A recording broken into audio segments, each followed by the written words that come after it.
정말 공직 사회에서도 지도자급이고 한국 사회에서 조용하세요. 끄든지 나 스피커폰으로 하지 마. 볼륨을 낮추든지.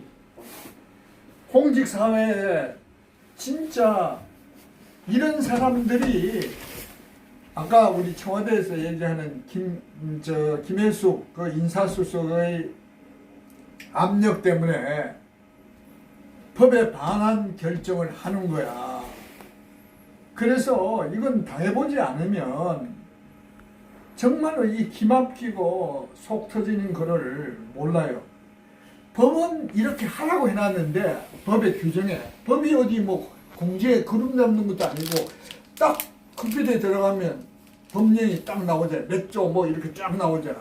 그렇게 돼 있음에도 불구하고 이 김혜숙이라는 자가 행정부 내에서 최고의 대한민국의 법률군의자고 13개 부처나 정부 국가기관에서 모든 그 공직자들이 법령 심사를 요청하면은 그걸 심사해서 결정하는 권한이 이 법제처에 있는데 그 법제처장이 법을 몰라서 이 짓을 하는 게 아니고 자기의 그 불법 비리를 감추기 위해서 이런 중앙행정심판위원회에게 압력을 행사해가지고 이 사람들이 꼼짝을 못하네. 난 진짜 이래서 정말 절망하는 거예요.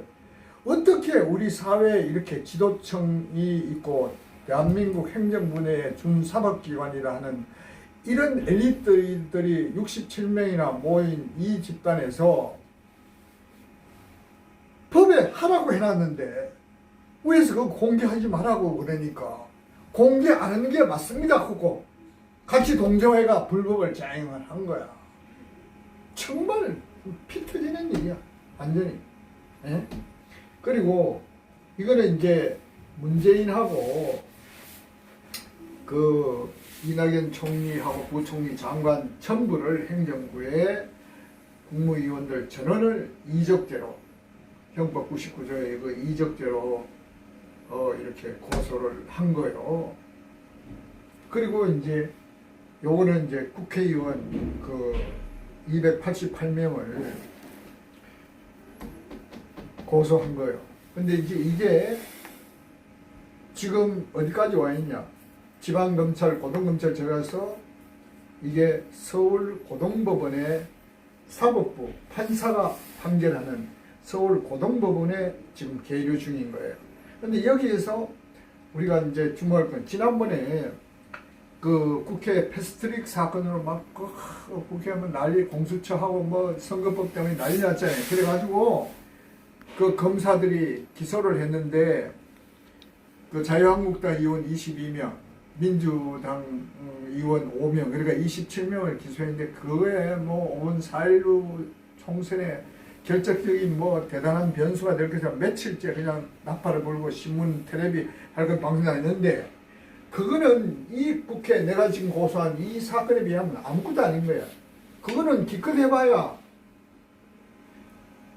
만약에 저 검찰 기소회가 판결해가 지금 그 국회법에 해가지고 500만 원의 이하의 벌금, 뭐 490만 원 받아도 아무런 제재가 없어요. 피서건 것도 없고 뭐 국회에 뭐 그런 불이익이 없어요. 그냥 벌금 내면 돼. 500만 원이 넘어야 피선거권이 제한되는 거예요. 근데 이제 내가 고소해주는 이거는 직무유기로 고소하기 때문에 직무유기는 어떻게 되어 있냐면 헌법 122조에 되어 있는데 그거는 무조건 단 하루라도 딱 죄가 인정되면 징역, 검거, 자격정지 이 세 개밖에 없기 때문에 무조건 실형을 살아야 돼요. 벌금이라는 게 없어요. 그래서 정말 이 공직자들에게 직무유기죄라는 게 이렇게 있는데 이거를 갖다가 법원에서 판결해서 너 직무유기했다 하면 당장 쇠고랑을 쳐요. 장관이고 누구 할 것들이 다 차야 되는 거예요. 그래서 정말 법원에서도 참 공직자들을 직무유기죄로 인정해서 처벌하기가 어렵지만은 이 사건은 굉장히 엄중한 사건이에요. 왜냐하면 내가 국회의원들을 끌었고 정보 공개를 통해서 국회 사무총장이 직무유기를 했다. 그 사건에 관해서 직무유기를 했다는 걸 인정하는 정보 공개서를 내가 받아가지고 그걸 법정에다 제출해놨기 때문에 이제는 모든 게 법원의 판결에 지금 맡겨지게 되어 있어요. 법원에서 만약에 국회의원이 직무유기했다고 하는 날은 대한민국에 혁명이 일어납니다. 한번 생각을 해보세요. 전쟁이 나서 이렇게 하겠습니까? 아니면 혁명이 나서 국회의원들 모조리 감옥에 가두겠습니까? 출마하도록 만들겠습니까? 아니면 사퇴하기로 만들겠습니까? 그런 일이 없는 거야. 근데 내가 그러는 이 사건은 국회의원이 300명 정원인데 실제로 2명이 결혼해서 298명인데 그 중에 10명 내놓고 288명을 다 걸어놨기 때문에 법원에서 만약에 내 그 주장을 받아들이고 그 증거를 그대로 법리대로 해서 죄를 인정하게 되는 날은 국회의원들이 모조리 영창에 가야 되고 피선거권이 박탈되는 거야. 국회의원 출마할 수 없어. 그리고 만약에 그걸 모르고 출마를 해가 당선이 됐다 하더라도 이 죄가 인정되면 사퇴해야 되는 거야. 정말로 굉장한 사건이라고 이게. 혁명도 이런 혁명이 없는 사건이 이게. 엄청난 사건. 근데 지금 언론이나 이런 거 보도도 안 되고 보도하려고 생각도 안 해. 법원에 판결 나오면 하겠다 이 얘기지. 그러면 이거는 검찰 이게 있는 거는 내가 이 사건을 이렇게 한 380여 명을 고소를 하는 과정 중에 우리 사건을 담당한 고소 3사람을 고소를 한 거야. 검사 3사람, 현직 검사 3사람. 한 사람은 협박죄로 고소했고 2사람은 직무유기죄로 지금 고소를 해놨어. 그리고 나머지 또 2사람이 고소할 사람이 있어. 그걸 지금 준비하고 있어. 그래서 정말 내가 이 방에서 이걸 하면서 지난 1년 동안 정말 피 터지는 지금 싸움을 한 거예요. 그리 헌재 사건은 박 대통령의 이 불법 탄핵의 실질적인 영향력을 행사하는 이거 헌재 재판관들을 상대하는 것이고 이 행정부 이 사건 정부 사건이나 이 사건은 문재인 이 정권을 이것도 행정부의 장관 국민들 다 걸어놨기 때문에 이것도 인정이 되면 정부 자체가 붕괴되는 거예요. 그러니까 지금 걸어놓은 사건이 진짜 정말 아주 초대형 정말 혁명적인 사건이에요. 그래서 저는 결사적으로 지금 법적 투쟁을 하는 것이죠. 왜냐하면 내가 그 당에 들어와서 당에 바깥에 있을 때나 당에 입당해서 보니 도대체 대한민국 현실이 왜 이렇게 되었을까? 곰곰이 생각을 한 거예요. 정말 대한민국을 어떻게 해야 되나 생각했을 때 박근혜 대통령의 입장이라면 지금 감옥에 계시는 박근혜 대통령의 입장이라면 지금 현재 대한민국의 이 현실을 어떻게 판단하고 계실까? 항상 저는 저기 뒤에 보면 저 박정희 대통령하고 유정수 여사가 저 단영에 찍은 저 산을 저 액자를 그냥 저 7층에 있을 때도 갖고 있었고 지금 5층에 가서도 매일 하루에 한 번씩 보고 저걸 수시로 쳐다보면서 대화를 해요. 응? 도대체 어떤 생각을 하고 계시고 어떤 그 생각을 하실까 이렇게 생각하고 저도 여기에 저기 오면서 우리 당에 들어와서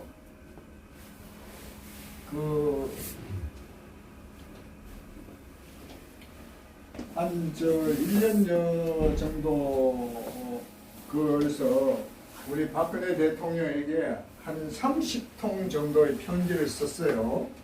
뭐 여러 가지 어떤 상황과 어떤 이런 걸 해서 이런 걸 하면서 물론 뭐 메아리 없는 대답 없는 거지만 내가 진짜 하고 싶은 그런 거에 대해서 박근혜 대통령에게 지금까지 한 30통 정도의 편지를 썼어요.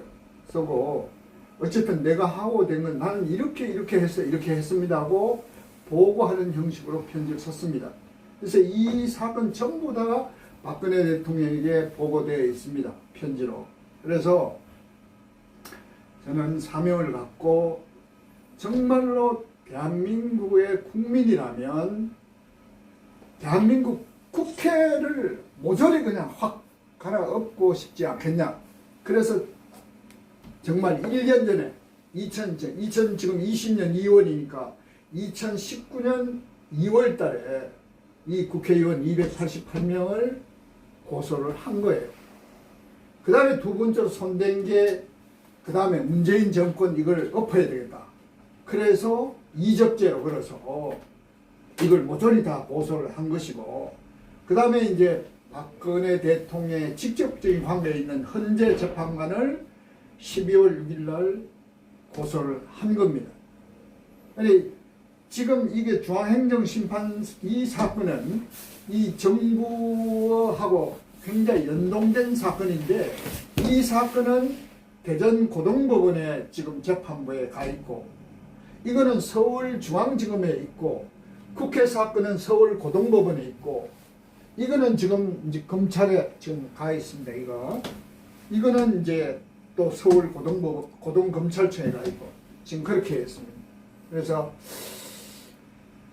아마 저는 뭐 최후에까지 대법원까지 무조건 가는데 어떤 결론이 어떻게 나든 간에 정말 내가 할 수 있는 최대한의 정말 어떤 그런 법리와 증거와 그런 어떤 걸 총동원해서 머리를 싸매고 지금 검사, 판사, 어떤 이 법치주의 확립, 사업 정의를 위해서 투쟁을 합니다. 그래서 이런 것들이 정말 그건 어떻게 생각하는지는 모르겠지만, 뭐 우리가 선거를 통해서 정권을 바꾸나 이렇게 할 수도 있죠. 근데 이제 정권을 바꾸면 선거를 통해 봐야 되고, 정말 개인이 이렇게 할 수 있는 이 혁명적인 일을 할 수 있는 게 무엇일까, 이렇게 생각했을 때 이 길이더라고. 그래서 정말 작심하고, 정말 지금 2018년 11월부터 제가 전쟁 기념해서 우리 예비역 장성 그 500여 명이 용산 전쟁 기념관에서 남북 군사 합의서에 대해서 국민대 토론회를 11월 달에 개최했는데, 그 현장을 보고 그 장성들의 외침을 듣고 내가 뭔가 해야 되겠다고 해서 정말 나라를 위해서 국민된 도리로 무슨 해야 될 일이 없을까 하고 생각을 해서 이렇게 한 겁니다. 국회도 갈아치워야 되고, 정부도 갈아치워야 되고, 대통령을 불법 탄핵한 저 헌법재판소 저것도 갈아치워야 된다. 그래서 이 세 가지 목표를 갖고 추진했고, 그걸 전부 다 실천에 지금 옮겼습니다. 그래서 이제 최후에 어떤 거는 이제 고등법원까지 와 있고, 나머지는 이제 다 이 검찰선에서 지금 있는데 열심히 하고 있습니다. 근데 이제 막 개인적으로는 여러 가지 참 애로사항이 많은데 보면 오늘 겨울 특강 같아요. 겨울.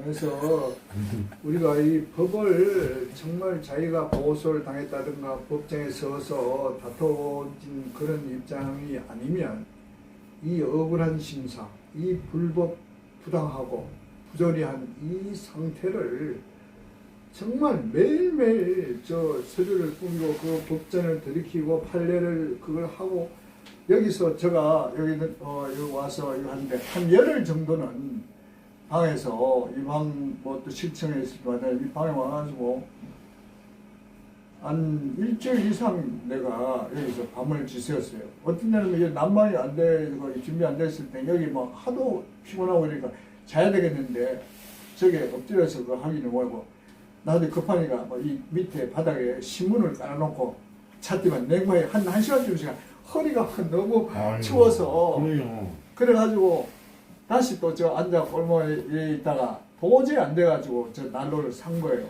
하고 이- 예. 여기 근데 간이 참도, 침대 조그맣게 안 어쨌든 그래서 정말 그 고군분투하면서 현재까지 이렇게 온 겁니다. 그리고 이제 이 검찰을 고소한 이 사건은 정말 이게 박근혜 대통령을 불법 탄핵한 이 헌재 재판관들 고소를 한 이 서울중앙지검의 담당 검사가 보통 검사가 이제 그 할 때 결정문이 그죠. 뭐 최후의 그 자기가 검찰에 고소를 하면 최후의 판단을 하는 결정문인데 판사가 하는 판결문과 똑같은 거죠. 그 결정서를 하면서 아주 공개적으로 그 불기소 각하 이유서에 난 띠보고 놀랬어요. 내가 아니 도대체 검사라는 사람이 어떻게 이렇게 자기가 결정한 그 불기소 이유서에 공개적으로 문서를 통해서 고소인의 그 뒷조사를 했다는 것을 명시하고 이렇게 조사해보니 네가 이렇지 않냐 이런 식으로 한 거예요. 놀랐습니다. 저도. 그래서 이건 도저히 참을 수 없다. 이거는 완전히 협박이다. 나에 대한 협박이다. 고소하지 말라는 협박이다. 그래서 이걸 써서 고소장을 작성을 해서 이게 검찰청에 갖다 준 게 아니고 서울 여기 대한민국 경찰청 서대문에 있는 경찰청에 직접 접수를 했어요. 그래서 이게 이제 경찰 지금 손에 가 있는데 이 부분도 정말 총체적으로 우리나라가 이 법치주의 이 부분 이 법치 사회의 문제가 아주 심각하다. 이제 그런 거를 정말 내가 이걸 하면서 절실히 느낍니다. 그래서 정말 법치주의가 바로 선 사법 정의가 구현되는 그런 사회가 돼야 되는데 정말 현실은 너무 암담하고 그래서 정말 그 점에 대해서는 정말 하여튼 고민을 많이 하고 그렇습니다. 근데 어쨌든 끝까지 최선을 다해서 어쨌든 정의를 위해서 어떤 그 할 것입니다. 감사합니다. 오늘 계획이 없었던 우리 강동근 교수님 국민대학 특강을 하는 것 같습니다. 봄학기도고. 아니 이제 여기 오면 실제로 이 구체적으로 이 문제에 이게 왜 문제인가를 사실은 내가 이 탁자를 마련한 것도 여기 이제 설 수도 있어요. 여기에 사인들이 써가면서 설명할 수 있는데 그런 거를 생각을 해서 사실 이거를 이렇게 해놓은 거예요. 그래 오면 몇 사람이 오면 제대로 내가 왜 이렇게 고소를 하는가, 왜 이게 어떤 문제가 있는가, 이게 만약 현실이 되면 정말 혁명입니다. 혁명 그 자체입니다. 한번 생각해 어떤 정권이 들어오더라도 국회의원을 모조리 갈아치울 수는 없습니다. 그런데 이 사건은 인연에 모조리 갈아치워지는 거예요. 네. 정부도 마찬가지죠. 인정되면 전부 다 장관들 그리고 대통령부터 시작해서 줄줄이 새고랑 차고 다 영창을 해야 되는 사람. 세월호 차는 3조 멸족시켜서 나라가 뒤는 말도 지 뱃속만 챙기는 거죠. 근데 이게 제가 이 법에 대해 잘 모르고 수사에 대해서 잘 모르는데요. 네. 이 검사를 그 경찰에다가 고발을 하면은 경찰이 수사를 하나요? 일단은 왜냐하면 보통 원래 이제 내가 전부 다 대검찰청에 접수를 했는데 그래서 경찰을 거치한 검사를 바로 다 했어요. 근데 이제 내가 이 검사를 고소하면서 검찰청에 갖다 고소하기보다는 경찰에게 줘야 되겠다 생각을 한 거예요. 그래서 경찰청에 갖다 접수를 했고 지금 경찰에서 아마 담당 경찰이 저희들 물론 지금은 앞으로 7월 이후 금년 하반기에 들어가면은 이제 수사권이 경찰로 넘어가는 과도기이기 때문에 아직까지는 수사 그다음에 기소 모든 게 검사가 갖고 있어요. 아, 공수처법이 그때. 아니 공수처뿐만 아니고 검경 수사권 조정이 돼가지고 그 언제부터 시행? 후반기부터 경찰에 수사권이 넘어갑니다. 언제부터요? 아니 근데 후반기 6월달 이후에 후반기 그래 넘어가는데 그런 지금은 현실적으로 검사가 경찰을 수사 지휘권이 갖고 있어요. 그럼에도 불구하고 이걸 전부 다 경찰청에 접수한 거예요. 그래서 경찰하고 검찰이 한번 붙어서 누가 잘하는지 한번 보려고. 그래서 아니, 누구나 그럼- 경찰에 접수. 그러면 중간에 말씀드려서 죄송한데 음. 그럼 만약에 경찰도 수사권을 부여하면은 그럼 검찰청 어떻게 되는 거예요? 응? 검찰청은 어떻게 되는 거예요? 어떻게 되면 그대로 하는 거. 기소권을 갖고 있잖아. 그럼 경찰청은 기소권 없는 거예요? 6월 후에 넘어가도? 원래 이 수사라는 건 수사하는 권한이 있고 네. 그 수사를 해서 법정에 세우는 기소하는 네. 정식을 하는 기소권이 있는데 지금은 경찰과 이 수사권과 기소권을 검사가 다 갖고 있는 거예요. 그런데 이걸 쪼개서 수사권은 경찰에 기소권은 그대로 검사가 갖고 이렇게 되어 있는 거예요. 이게 기소권은 경찰이 수사권 있어도 기소권은 없다는 얘기예요. 없는 거지. 앞으로 2월달 이 후반기도. 후반기.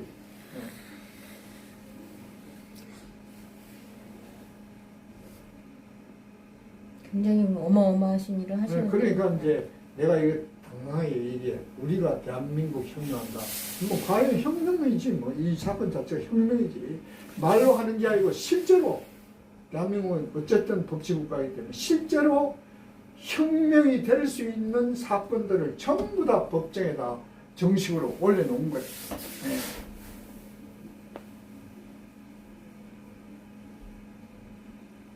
아직 근데 결과 나온 건 아직 없죠. 지금 다 네. 진행 중이에요. 지금 진행 중이죠. 네. 제일 올라가는 게 이제 고등법원에 가 있어. 정고동. 아유 진짜 이거 저렇게 복잡한 길을 아유 난 이거 사진 찍고 싶어서도 지금 교수님 말씀하셔도 머리 다 안 내려갖고 아예 그냥 듣는 것만 한 거지 머리씨 다 풀질 않았죠.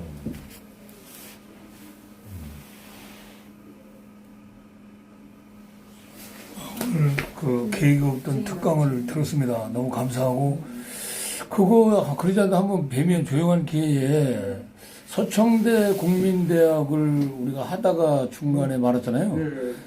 꼭 서청대 아니래도 뭐 대통령 안 계시면 그 서청대 할 수도 없는 거지만 네. 어떤 이런 것들이 당 사무실에 제일 조용한 날 한 날 잡아서 자발적으로 와서 이런 걸 공부하고 싶은 사람들에게 가르쳐주고 할 계획, 생각 그런 거 아직 없습니까? 저는 진짜 그런 생각을 갖고 있죠. 어쨌든 왜냐하면 이게 그 진실을 알고 이게 사실 법적인 이런 문제를 검찰이나 법원하고 이렇게 싸우다 보면 뭐가 문제인지 보여요. 사실 내가 2017년에 그 지금 현재 검찰총장이는 윤석열 총장이 서울중앙지검장으로 있을 때 여기 있지 이거지 있을 때 윤석열 그 지검장 그다음 부장검사 3사람 평검사 4사람 7명을 내가 구속하라고 이게 이제 그때 12월 달인가 하여튼 그래 추운 겨울날 여기 한 달을 한 8시 반 출근길부터 시작해서 10시 한 반까지 10시 고까지 한 시간에서 2시간 그 사이를 이렇게 이 피켓 들고 또 한 손에도 마이크 들고 이렇게 외치면서 이렇게 1인 시위를 계속했어요. 그 왜 그렇게 했느냐. 그때 어떤 사건이 이때는 내가 평화시장 상인연합회 사무총장으로 했어요. 그래서 내가 그 대한민국에서 가장 오래됐고 그 60년 이상의 전통을 갖고 있는 동대문 평화시장 상가가 288개가 있고 2,880개가 있고 약 5천여 명의 상인들이 종사하는 대한민국의 가장 전통과 규모가 큰 동대문 평화시장의 고질적인 문제, 그 100억 이상의 공공요금을 과다 징수해서 상인들이 고소한 사건을 검찰에서 불법부당하게 혐의 없다고 함으로 그 내가 도움을 해서 내가 그래 여기 이제 가서 소위 말하면 그걸 고소를 했는데 이게 어떤 사건이냐면 이게 검찰이 보면 참 웃기는 게 이걸 고소를 해서 불기소잖아요. 그게 우리가 보면 이건 완전히 정말 명백한 범죄고 잘못인데도 불구하고 안 한 거야. 그래서 불기소하는 걸 서울 고검에 항소를 해놨지만 항고를 해놨지만 한 2달 만에 서울 중앙지검에서 수사한 거는 잘못됐다. 고등검찰청. 그래서 야, 이 고등검찰청은 그래도 정의롭고 살아있네 이렇게 했다. 그래서 이건 수사가 잘못돼 다시 수사라고 재기수사 명령이 떨어져요. 굉장히 어려운 거예요. 재기수사 명령. 그만큼 지방검찰이 수사를 잘못했다는 걸 고등검찰이 인정하고 고등검찰에서 다시 수사하라고 내려보냈어요. 근데 그때부터 문제가 생긴 거야. 어떻게 하느냐. 검사가 이 사건을 다시 고등검찰로 수사한다고 받았어요. 근데 한 5개월 되니까 담당 검사가 교체되는 거야. 또 4개월 되니 갇혀는 거야. 무려 2년 동안 수사는 안 하고 검사 나눴다 바꿔보 뺑뺑이 돌리는 거야. 지연작전을 쓰는 거야. 그러니까 2년 뒤에 또 2년 전과 같은 혐의 없음 불기소청을 한 거야. 그래서 난리가 난 거야. 그래서 이제 검사실에 가서 검사에게 물은 거야. 도대체 2년이나 우리가 기다렸는데 이런 식으로 판단하거든. 2년 전에 하지. 왜 2년 동안 우리를 기다려 해서 이런 식으로 또 2년 전과 똑같은 그런 결정을 하냐고. 이건 말이 안 된다고. 어떻게 이럴 수가 있냐고 그랬지만 담당 검사가 뭘 했냐. 죄송합니다. 위에서 이미 결정한 걸 알아서 할 수 없이 종결했습니다. 위에서 결정했는데 지시로. 이건 뭐냐? 사건이 부정이다. 그래서 그거 지금 검사가 얘기한 그 내용 그대로를 써서 서초경찰서에다가 검사 7명을 직무유기로 고소장을 쓴 거야. 근데 이 제도가 그래. 검사를 처벌해가지고 했는데 그 사건이 또 검사가 남으니까 증거가 인정하냐고. 자기 죄를 스스로 인정할 정도는 검찰이 깨끗하지가 않은 거예요. 정의롭지도 않고. 그런 짓거리를 한 거예요. 그래서 내가 여기서 이렇게 그 추운 겨울 영하 몇십 도 나는데 10도에 추워 떨면서 이런 걸 한 달간 외치고 이렇게 한 거예요. 이런 경험이 있기 때문에 정말 우리 사회에 이게 법적인 이런 법조계 이런 뭐 검찰 법원 하여튼 우리 모든 공직 사회의 문제가 정말 심각하다는 것을 내가 직접 경험해 봤기 때문에 이 전부 다 경험한 거예요. 직접 부딪혀 있는 사건이. 근데 교수님 그때 당시만 해도 문재인 정권이 아니었잖아요. 문재인 정권이 지금 들어와서. 저 지금 7명 저거 할 때도요? 네, 일본 문재인 정권 들어와서. 그러면 우리는 이제 법 상식이 좀 모르지만 저는 3월 10일 날 헌재의 헌법농단이다. 대한민국의 법치는 그때 무너졌다. 저는 그렇게 늘 주장을 하고 하는데 법치가 무너진 이 상태에서 이게 이렇게 하면 역사의 어떤 한 기록물이 남을지는 몰라도 지금 혁명 같은 일이 벌어질 수 있을까? 이게 어쩌면 꿈 같은 얘기를 듣는 것 같아요. 네, 꿈 같은 얘기인데 우리가 원래 이제 법학을 공부를 한 사람이나 뭐 법리라는 거예요. 법이 있고 법리가 있잖아. 그건 왜냐 우리가 뭐 사필 규정이라고 그러지. 반드시 이런 원칙대로 정의롭게 간다는 그런 뜻으로 이렇게 하는 건데 이게 법에 보면 우리가 이것은 이렇다고 그러면 이렇게 되는 게 법이거든. 우리가 법대로 하자는 거는 정의롭게 그 규정대로 하자는 거거든. 그렇죠. 그런데 내가 이렇게 주장하는 것이 어떤 그 법리적인 또 사실 정당성이나 합리성이나 법리적으로 뭔가 그런 게 있다면 이렇게 감히 고소를 못합니다. 왜냐하면 잘못 고소했다면 무고죄로 몰리는 거니까 무고죄가 무섭습니다. 예. 근데 이렇게 그 할 수 있는 거는 제가 이게 하루에 된 거예요. 이거 보세요. 이게 1980년도에 동아일보에 이렇게 기사 나온 겁니다. 이거는 79년도에 조선일보에 이렇게 기사 나고 이거는 제가 이거 개하는데 여기는 2016년 얼마 전에 한 뭐 3년 전에 6월 20일 조선일보에 이거 완전히 전면 인터뷰를 한 기사입니다.